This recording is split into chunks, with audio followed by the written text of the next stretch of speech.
¿Rosario pronto cumplirá 300 años? ¿Mito o realidad? Durante los primeros días de octubre, Rosario festejó sus 200 años. Lo que nunca estuvo muy claro fue, ¿los 200 años de qué? Pero antes de profundizar en esto, vayamos un poco más atrás en el tiempo.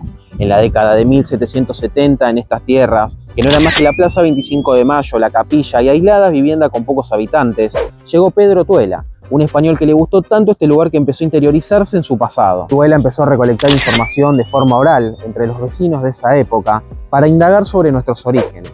Relatos que publicó en el Telégrafo Mercantil de Buenos Aires en 1801, considerado el primer historiador de Rosario. En esos relatos afirmaba que en 1725 llegó a estas tierras Francisco de Godoy, proveniente de Santa Fe, junto a su familia y un grupo de calchaquíes. Instalándose en estas tierras, eran pertenecientes a la familia de los Romeros de Pineda. Si bien Tuela nunca afirmó que Godoy fundara Rosario, sí dijo que tras su llegada la capilla empezó a poblarse más. Pero fue a raíz de esto que décadas posteriores intelectuales como Estanislao Ceballos, Eudoro y Gabriel Carrasco empezaron a apoyar la idea de que Rosario había sido, entre comillas, fundada o impulsada por Godoy en 1725. La discusión por este tema comenzó en 1924, cuando el entonces concejal Calixto Lazaga propuso una fecha para la celebración de los 200 años de Rosario, según la versión aceptada hasta la fecha, y a celebrarse el año siguiente, versión que inclusive tampoco estaba del todo clara. Y si bien a principios de octubre de 1925 se realizaron grandes festejos, posteriormente numerosos historiadores refutaron a Tuela. Fausto Hernández, Juan Álvarez y Augusto Fernández Díaz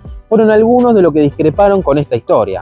Álvarez hasta incluso puso en duda la existencia de Godoy. Recordemos que lo dicho por Tuela era historia oral trasladada de generación en generación, sin documentación que los respalde. Inclusive hasta hoy en día todavía es muy poca la información existente sobre los habitantes de hace 300 años. Lo cierto es que por sus trabajos durante la década de 1930 y 1940 se ratificó que Rosario no tiene fundador ni fecha de fundación. Lo dicho hasta acá es un brevísimo resumen sobre este tema, pero un adelanto de los varios capítulos que dedicaré el próximo año al respecto, en el marco del supuesto tricentenario. ¿Habrá que festejar o no?